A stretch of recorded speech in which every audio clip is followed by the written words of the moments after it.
오늘 말씀이 이렇게 시작을 합니다. 그리스도의 복음에 합당하게 생활하라. 오늘 1장 27절의 말씀입니다. 그리스도의 복음을 받았다면, 그래서 그리스도인이 되었다면 그 그리스도인이라고 하는 이름에 합당한 삶을 살아라 하는 말씀으로 이해가 될 수 있을 것입니다. 예수 안에 새로 주어진 하나님 나라 백성의 신분이 있다면 그 하나님 나라 백성답게 이 땅을 살아가라, 이런 초대 말씀으로도 읽을 수가 있겠죠. 사실 이 표현은 지난 주일 온가족 예배를 드리면서 함께 나눈 말씀, 그리고 빌립보서의 그 이후의 말씀을 서로 이어주는 굉장히 중요한 메시지가 됩니다. 지난주 우리가 함께 나눈 말씀은 복음에 합당한 삶을 살아가는 그 근거를 이야기를 해줬다라고 말할 수 있습니다. 바로 삶과 죽음을 바라보는 바울의 태도와 관련된 이야기를 지난주에 나누었죠. 그 핵심적인 구절은 1장 21절이었습니다. 내게 사는 것이 그리스도니 죽는 것도 유익함이라. 만약에 사도 바울의 묘비를 우리가 발견할 수 있다면, 그러지 못했습니다만 아마 이 구절이 있지 않을까, 이런 말씀을 지난주에 드렸습니다. 죽는 것도 유익하다라고 말하는 이유는 죽음은 끝이 아니라 곧 그토록 그리고 사모하던 예수 그리스도를 만나 뵙게 되는 것이기 때문에, 영원한 영광 가운데로 들어가는 것이기 때문에 죽음도 유익하다, 이렇게 말했습니다. 역설적으로 그렇기 때문에 우리가 이 땅에서 발딛고 살아가는 모든 하루하루의 삶은 그 하나님께서 예수 그리스도 안에서 우리에게 주신 사명을 이루는 것이므로, 바울의 입장에서는 빌립보 교인들에게 유익을 끼쳐주는 것이므로 그것도 유익하다, 사는 것도 유익하고 죽는 것도 유익하다, 이렇게 바울이 말했다라고 하는 것이죠. 결국 삶과 죽음에 대한 이런 태도가 복음에 합당한 삶이란 도대체 무엇인가, 복음으로 우리가 살아간다는 것은 무엇인가를 이해하는 데 있어서 굉장히 중요한 출발점이 된다는 것입니다. 오늘 말씀으로부터 시작해서 사실 빌립보서의 나머지 모든 내용들은 복음에 합당한 삶을 산다는 게 뭔가, 그것을 주석처럼 설명해 주는 내용이다, 이렇게 볼 수 있겠죠. 그런 관점으로 보면 오늘 우리가 함께 읽은 본문 말씀은 그리스도의 복음에 합당한 삶이란 무엇인가에 대해서 바울이 전하는 첫 번째 가르침이라고 볼 수 있습니다. 그 시작점이 되는 것이죠. 그러니까 오늘 내용이 가장 첫 자리에 있다라고 하는 것은 바울의 입장에서 볼 때, 특별히 빌립보 교회를 생각할 때 복음에 합당한 삶, 그리스도인이라고 하는 이름에 합당한 삶을 산다는 게 무엇인가, 이 땅에 발딛고 살아가지만 영원한 하나님 나라 백성으로 산다는 것이 구체적으로 오늘 우리에게 무엇을 의미하는가를 말할 때 바울이 가장 먼저 떠올린 개념이라고 하는 것입니다. 바울의 마음에 가장 먼저 다가온 주제라고 하는 것이죠. 그런데 여러분, 오늘 함께 읽은 말씀 가운데 펼쳐져 있는 바울이 말하는 가장 핵심적인 주제가 뭘까요? 주제. 그리스도 복음에 합당하게 산다는 게 도대체 뭘 의미하는가? 그 주제를 하나로 요약하면 우리는 성도들이 하나 되는 것이라고 요약할 수 있을 거예요. 복음으로 한 마음. 그래서 오늘 설교 제목이 된 것입니다. 1장 27절 말씀 같이 한번 먼저 읽어볼까요? 같이 읽습니다. 오직 너희는 그리스도의 복음에 합당하게 생활하라. 이는 내가 너희에게 가보나 떠나 있으나 너희가 한 마음으로 서서 한 뜻으로 복음의 신앙을 위하여 협력하는 것과, 이렇게 말했죠. 2장에 넘어가서 1절과 2절을 보시면 또 이렇게 되어 있습니다. 같이 한번 읽어주십시오. 그러므로 그리스도 안에 무슨 권면이나 사랑의 무슨 위로나 성령의 무슨 교제나 긍휼이나 자비가 있거든 마음을 같이하여 같은 사랑을 가지고 뜻을 합하며 한 마음을 품어. 두 번 반복해서, 물론 헬라 원어로는 조금 다른 표현입니다만 같은 의미 범주 안에 들어있습니다. 한 마음이라고 번역해도 문제가 없는 두 구절이 사용이 됩니다. 여러분 어떠실지 모르겠습니다. 적어도 제게는 있잖아요. 이 말씀을 읽으면서 조금 이 말씀이 충격이었습니다. 만약에 여러분들에게 누군가가 와가지고 제가 질문이 하나 있는데요, 복음의 정신으로 사는 게 도대체 뭐예요? 이렇게 묻는다면 여러분들은 뭐라고 대답을 하시겠습니까? 우리 주일학교 어린 자녀들 가운데 누군가가 궁금증이 막 생겨가지고 여러분들이 찾아오는 거예요. 장로님, 권사님, 집사님, 그리스도인답게 사는 게 뭐예요? 복음을 따라 사는 게 뭐예요? 라고 묻는다면 여러분 어떻게 대답하시겠습니까? 그거 뭐 주일 빠지지 않고 예배 잘 드리고 기도 잘하고 헌금 잘하고 전도 잘하고 하는 거지 라고 대답하시고 싶은 분들이 계실지도 모르겠습니다. 죄 안 짓고 성경 많이 읽고 거룩하게 생활하고 술 담배 끊고 하는 거지 라고 대답하시고 싶은 분이 계실지도 모르겠어요. 아마도 많은 분들은 글쎄 나도 교회를 그냥 다니기만 해봤지 잘 모르겠네. 그런 어려운 질문은 목사님께 목사님에게 물어봐라 하고 싶으신 분들도 계실지 모르겠어요. 사랑하는 여러분, 오늘 바울이 빌립보 교인들에게 너희는 그리스도의 복음에 합당하게 생활하라 이렇게 말하면서 흥미롭게도 예배나 기도나 헌금이나 전도나 선교나 봉사나 거룩한 생활을 먼저 언급하고 있지 않아요. 물론 이것이 중요하지 않아서가 아닐 거예요. 나중에 빌립보서를 계속 읽다 보면 그런 세세한 주제들이 언급되기도 할 것입니다. 하지만 바울이 가장 먼저 언급한 것은 그게 아니었다는 거예요. 바울이 복음에 합당한 삶을 생각할 때 가장 먼저 빌립보 교인들에게 하고 싶은 말은 여러분 한 마음을 품으세요 라고 하는 것이었습니다. 여러분 흥미롭지 않습니까? 이유가 뭘까요? 물론 2000년 전 교회였던 빌립보 교회가 직면해 있는 직접적인 상황이 우선적으로는 배경으로 깔려 있을 것입니다. 외적으로 내적으로 빌립보 교회가 처해 있는 그 퍽 어려운 그런 상황이 있었다는 것이죠. 여러분 우선 외적으로 보면 빌립보 교회가 예수를 믿는다는 이유로 핍박과 환난을 당했던 것으로 보여집니다. 1장 28절을 보시면 이게 대적하는 자들이라는 표현이 나와요.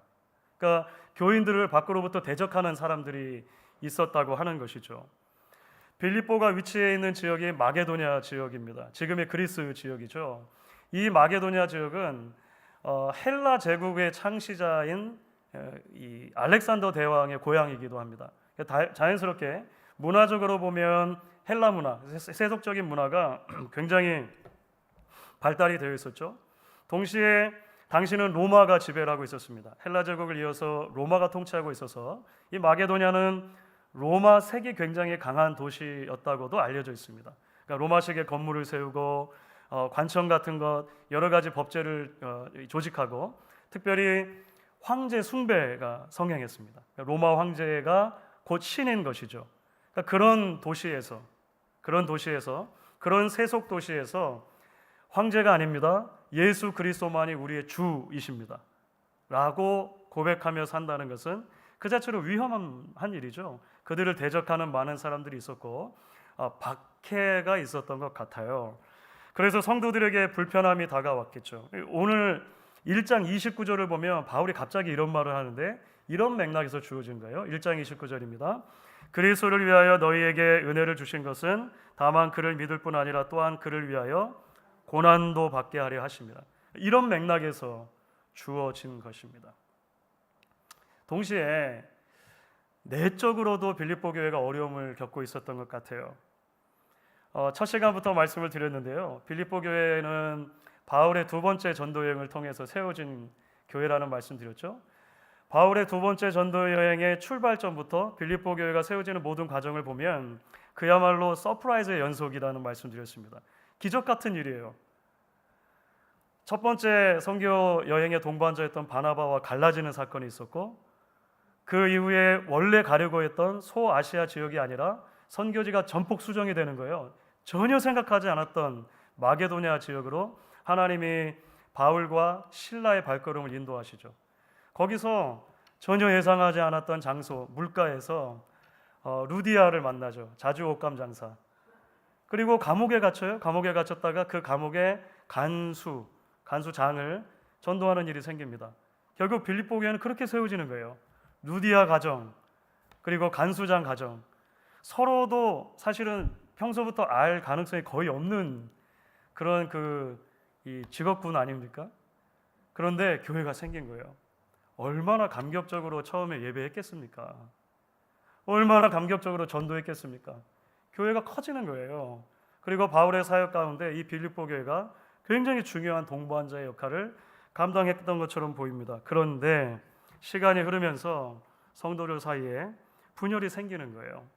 오늘 그래서 2장으로 넘어오면 특별히 이제 내부의 문제를 다루는데 암시가 되어져 있죠. 1절부터 3절까지 보면 리더십에도 문제가 있었던 것 같고요. 또 성도들에게도 문제가 있었던 것 같습니다. 그러니까 계속 교회가 삐걱거리고 감옥에 있는 바울에게까지 그 소식이 계속 들렸다는 거죠. 바울이 외부로부터의 핍박과 내적인 분열이라고 하는 위기에 직면한 교회에게 그래서 말하는 것입니다. 여러분, 복음에 합당한 삶을 사십시오. 복음에 합당한 삶이란 무엇이냐면 바로 여러분들이 한 마음을 품는 것입니다. 바울은 이렇게 말하는 것입니다. 교회가 한 마음을 품지 못한다면 외부의 핍박이라고 하는 풍랑도 내부의 분열이라고 하는 비바람도 결코 이겨내지 못할 것이고 결국 복음과 상관없는 교회로 전락하게 될 것이다. 바울은 말하는 것 같아요. 사랑하는 여러분, 말씀드린 것처럼 물론 빌립보 교회 시대와 우리 시대 사이에는요 2000년이라고 하는 간격이 있어요. 그런데 여러분 들으시면서 계속 그런 느낌이 드실 거예요. 남 얘기 같지가 않은 거죠. 모든 세대의 교회들은 사실 이 말씀을 주의 깊게 귀 기울여 들어야 할 필요가 있는 것이죠. 이 말씀이 오늘 우리 교회에게 주시는 바울을 통한 하나님의 매우 적실한 메시지라고 그래서 우리는 믿는 것입니다. 우리에게도 여전히 그리스도의 복음에 합당한 삶의 출발점은 한 마음을 품는 것입니다. 한 뜻 안에서 하나님이 기뻐하시는 공동체로 세워져 가는 것입니다. 여러분, 먼저 우리는요 공동체 혹은 각 개인에게 다가오는 외부의 고난으로부터 견뎌내기 위해서 서로 하나가 될 필요가 있습니다. 건강한 공동체를 지속적으로 일궈갈 필요가 있는 것이죠. 제가 목양교회 담임 목사를 부임했던 초기입니다. 아직은 리더십들과의 관계가 조금 서먹할 때였으니까 그때 콘시스토리 산상기도회라고 하는 것을 한 적이 있어요. 그때 함께 동참했던 분들도 계시고 기억이 나실 것입니다. 산상기도회라고 해주고 어디 진짜 높은 산에 간 건 아니고요. 가까이에 뉴저지에 있는 기도원에 들어가가지고 같이 시간을 좀 보냈습니다. 그때 기억나시는 우리 리더십들 계시는지 모르겠습니다. 촛불기도라고 하는 순서를 진행을 했었어요. 저도 이제 처음 부임을 했으니까 만반의 준비를 하고 이런 시간을 가져야겠다 이렇게 한 거죠. 밤에 이제 한밤중이 돼가지고 방에 불을 다 끄고 이제 각 사람 앞에 촛불을 하나씩 이렇게 켜 두었습니다. 그리고서 메시지를 나눠요. 여러분, 촛불은 스스로를 밝힐 수가 없습니다. 누군가에 의해서 촛불은 시작되어야 불타는 것입니다. 예수님께서 스스로 이 세상을 밝히는 촛불이 되어서 당신을 믿는 하나님의 자녀들에게 그 빛을 나누셨습니다. 이런 이야기를 나눠요. 한번 불이 붙은 뒤로는 이 촛불이라고 하는 것은 스스로의 몸을 녹여서 빛과 열을 지속해야 합니다. 그렇게 해야만 어둠을 밝히고 추위를 덮일 수 있습니다. 예수님이 그렇게 희생적인 삶을 사셨고 그래서 우리도 그런 희생적인 삶으로 부름을 받습니다. 그리고 나서 메시지를 계속해요.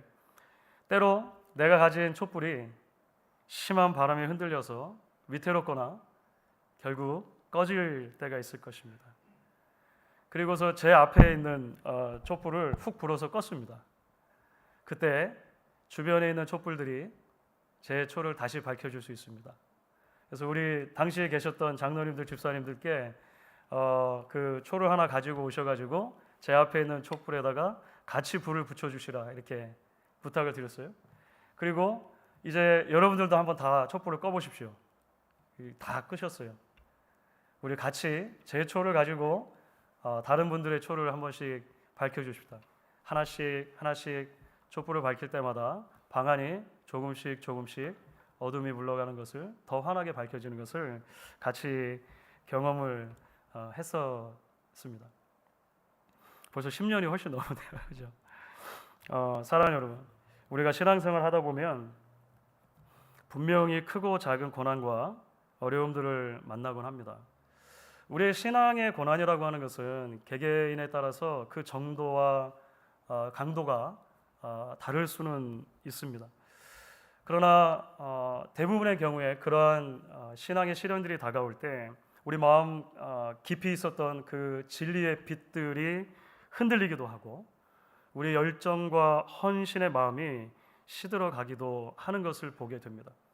Why me? 왜 나에게만 이런 일이 닥치는가? 자괴감에 빠지기도 하고 낙심과 절망 속에 신앙의 회의가 찾아오는 것을 경험할 때도 있을 것입니다. 바로 그때 우리에게 신앙의 공동체가 필요한 것입니다. 신앙의 공동체가 1장 27절에서 말하는 것처럼 한 마음으로 서서 한 뜻으로 복음의 신앙을 위하여 협력하는 신앙의 동지들이 필요하다는 것입니다. 그래서 서로의 마음이 식어가는 그 불길에 다시 불을 전달해 줄 수 있어야 할 것이고 믿음과 소망과 사랑의 불꽃을 다시 불타도록 격려해 주는 것이 필요하다는 것이죠. 저는 알고 있습니다. 실제로 저희 목양교회 많은 성도님들께서 알게 모르게 서로의 삶에 그런 귀한 동지들이 되어주고 계시다는 것이죠. 힘들고 어려운 일들을 당한 지체들을 위해서 따로 시간을 정해두고 기도하시는 분들이 있는 것을 제가 알고 있습니다. 아무도 알아주지 않아도 여러분 제가 일일이 그거 다 주일에 광고에 주보에 낼 수는 없잖아요. 그런데 이야기가 들려와요. 시간을 내서 고난 중에 있는 성도의 가정이나 직장을 신방하시거나 일부러 마음 쏟아서 음식을 준비해서 전달해 주시거나 그 외에 여러 방편으로 피로를 돕는 분들이 계시죠. 저는 그런 이야기들을 들을 때마다 마음이 따뜻해집니다. 여러분 이게 생각보다 쉬운 일이 아니잖아요. 사실 우리 죄인의 본성에는 모두가 다 욥의 새 친구 같은 그런 본성이 있어요. 신앙과 삶의 고난, 갈등을 있는 그대로 보듬거나 그가 다시 일어날 수 있도록 그냥 곁을 가만히 지켜주는 것도 좋잖아요. 곁을 내어주기보다 판단하고 정죄하고 손가락질하는 것이 우리가 좀 자연스럽지 않습니까? 그래서 오히려 상처가 덧나게 되는 경우들도 많잖아요. 사랑하는 성도 여러분, 지금 여러분 주변에 흔들리고 있는 촛불 같은 지체들이 있으십니까? 특별한 하나님의 은혜가 필요한 시기를 지나고 있는 형제 자매들이 보이십니까? 아니면 바로 여러분들이 지금 그런 고난과 고통의 시기를 지나고 있는 주인공들은 아니십니까? 바로 지금이 한 마음으로 서서 한 뜻으로 복음의 신앙을 위하여 협력할 하나님이 주신 기회인 줄로 여러분 믿으시기 바랍니다. 이것이 우리 공동체에게 주신 하나님의 사명이기 때문입니다. 여러분 이제 좀 더 나아가서 우리는 이런 외부의 고난뿐만 아니라 내부의 분열과 다툼을 견디고 극복하기 위해서도 하나가 될 필요가 있음을 기억하게 돼요. 오늘 본문은 사실은 서로 연결이 되어 있는데 1장 후반부 말씀은 말씀드린 것처럼 외부적인 고난에 대한 문제라고 할 수 있다면 2장으로 넘어오면서 바울이 빌립보 교회 내부의 문제를 가지고 같은 주제를 적용하는 것을 보게 돼요. 특별히 2절부터 4절까지 말씀인데 여러분 같이 한 목소리를 읽어주시면 좋겠습니다. 2절부터 4절입니다.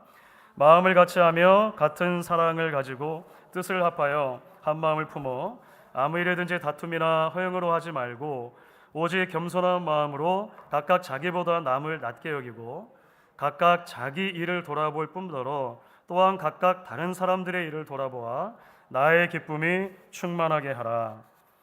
여러분 여기서 우리는 빌립보 교회가 지나가고 있는 그런 어려움들을 짐작해 볼 수가 있습니다. 교회 일을 하는데 무엇보다 다툼과 허영으로 감당하는 문제들이 있었던 것 같아요. 그러니까 주석가들에 따라서 이 부분을 볼 때 그러니까 교만한 마음을 가지고 자신의 이름을 드러내는데 온통 혈안이 되어 있었던 리더십 그룹들이 있었던 것 같다. 이렇게 보기도 합니다. 동시에 대화와 소통, 협력과 조율에는 관심이 없이 오직 내 방법, 내 템포, 내 방향에만 관심이 있었던 성도들 그룹들도 있었던 것 같아요. 이 빌립보서를 보면 이제 그런 내용들을 우리가 보게 되죠. 이 문제가 대단히 심각한 것으로 이 바울은 받아들였던 것 같아요. 그래서 2절 말씀 우리가 읽었습니다만 굉장히 재밌는 표현인데 사실은 같은 내용인데 4번이나 반복하는 표현이 있죠. 그러니까 마음을 같이하여 같은 사랑을 가지고 뜻을 합하며 한 마음을 품어. 이거 사실 다 같은 말이잖아요.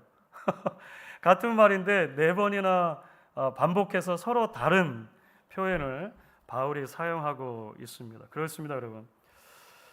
외부의 고난과 어려움에 대적하기 위해서 한 마음을 품는 것도 중요하지만 어쩌면 그보다 더 어려운 것은 내부의 분열 문제일 거예요. 뭐 바울 당시 교회도 그랬고 오고 오는 세대 교회들도 마찬가지죠. 그것이 사람들이 모인 공동체가 직면할 수 있는 굉장히 현실적인 문제들이기 때문에 그렇습니다. 사실 바울이 누구입니까? 3번에 걸친 전도여행을 통해서 수많은 교회를 세웠던 불굴의 사역자 아닙니까? 세상의 그 어떤 권력자들 앞에서도 굴하지 않고 담대하게 복음을 전했고 심지어 풍랑이는 배 위에서 다른 사람들은 전부 다 내 목숨에만 관심이 있을 때 다른 사람들을 위로하고 격려했던 사람이기도 하죠. 결국 나중에는 복음을 위해서 순교하는 사람 아닙니까? 그런데 그 바울이 세운 교회에도 문제가 있는 거예요. 말씀드린 것처럼 빌립보 교회가 처음 세워졌을 때 얼마나 영광스러웠겠어요. 335 처음에 두 가정이 모여가지고 예배드릴 때 모일 때마다 감격적으로 하나님을 찬양하고 눈물 흘리고 같이 교제에 떡을 떼고 하지 않았겠습니까? 그런데 시간이 흐르면서 그 안에도 역시나 사람들이 만들어내는 죄악의 악취가 풍겨나기 시작하는 것이죠. 언젠가도 말씀드린 것처럼 여러분 이런 교회의 성격과 관련해서 지금 이제 돌아가셨습니다만 몇 년 전에 팀 켈러 목사님, 뉴욕의 팀 켈러 목사님이 이런 말을 하신 적이 있어요. People are messy, therefore relationship will be messy. Expect messiness. 사람은 본래 엉망이다. 그러니까 죄인인 사람을 말하는 거예요. 사람은 본래 엉망이다. 따라서 사람들 사이의 관계 역시 엉망일 수밖에 없다. 엉망이 될 수 있는 가능성을 예상하라. 아마 예수를 처음 믿고 교회에 처음 오시는 분들에게 새신자 교육할 때 이런 얘기하면 아마 교회 계속 안 계실 것 같아요. 근데 여러분 이게 현실 아닙니까? 교회에 다 날개 달린 천사들만 계시는 거 아니잖아요. 물론 여러분 다 집에다 띄워놓고 오셨겠지만 그런 건 아니잖아요. 여러분 교회는 완전하지 않습니다. 교회는 용서받은 죄인들이 모인 곳입니다. Forgiven sinners. 하나님의 은혜로 그리스도를 통해 죄 사함을 받고 그리스도인이 되었지만 여전히 죄의 본성들과 싸우는 사람들이 모인 것이죠. 여러분 여기부터 시작을 해야 왜 그토록 성경을 보시면 서로 사랑하라, 서로 용납하라, 서로 하나가 되라는 말씀이 많은지를 이해하게 돼요. 이 부분부터 출발을 해야 왜 하나가 되는 것이 곧 복음에 합당한 삶을 사는 것인가를 이해하게 돼요. 이 부분을 이해해야 왜 예수님께서 마지막으로 이 땅을 떠나시기 전에 제자들에게 주신 새 계명이 서로 사랑하라였는지를 이해하게 되는 것입니다. 그렇기 때문에 우리는 이 한마음이라고 하는 주제와 관련해서 바울이 우리에게 이야기하는 또 하나의 마음을 떠올리지 않을 수 없습니다. 그것이 바로 예수 그리스도의 마음입니다. 예수 그리스도의 마음. 바울은 사실 오늘 그 얘기가 하고 싶었던 거예요. 그래서 5절부터 8절까지 2장 5절부터 8절까지를 보면 이렇게 되어 있습니다. 같이 읽어주십시오. 너희 안에 이 마음을 품으라. 곧 그리스도 예수의 마음이니 그는 근본 하나님의 본체시나 하나님과 동등됨을 취할 것으로 여기지 아니하시고 오히려 자기를 비워 종의 형체를 가지사 사람들과 같이 되셨고 사람의 모양으로 나타나사 자기를 낮추시고 죽기까지 복종하셨으니 곧 십자가에 죽으심이라. 아멘. 여러분 그렇습니다. 우리가 복음으로 한 마음을 품는다는 것은 아, 그렇군요. 그러면 나도 조금 양보하고 당신도 조금 양보해서 서로 잘 살아봅시다 하는 수준으로 되는 게 아닙니다. 목사의 마음에 여러분들이 다 맞춰주시면 우리 교회가 평안한 게 아닙니다.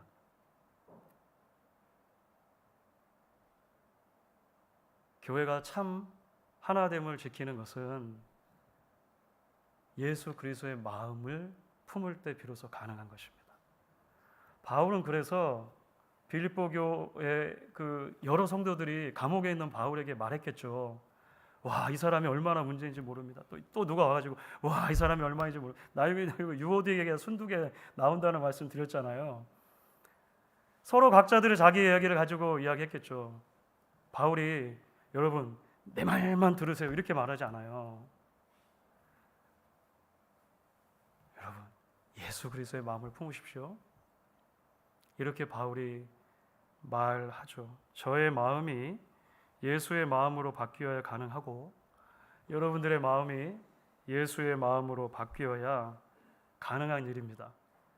우리의 엉망인 마음이 그리스도의 마음으로 대체될 때 바로 그때 우리는 비로소 하나님이 기뻐하시는 복음에 합당한 삶을 출발할 수 있게 되는 것입니다.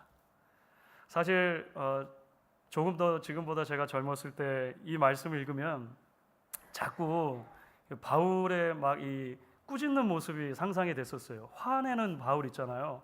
아니 그렇게밖에 못 삽니까? 있잖아요. 빌립보 교인들에게 아니 내가 얼마나 고생을 해서 거기다 전했는데 여러분 그렇게밖에 못 합니까? 뭐 부끄러워지기도 하죠. 그런데 시간이 흐르면 흐를수록 이 말씀을 묵상할 때마다 그게 아닌 것 같다는 생각이 들어요. 이거 저의 상상입니다.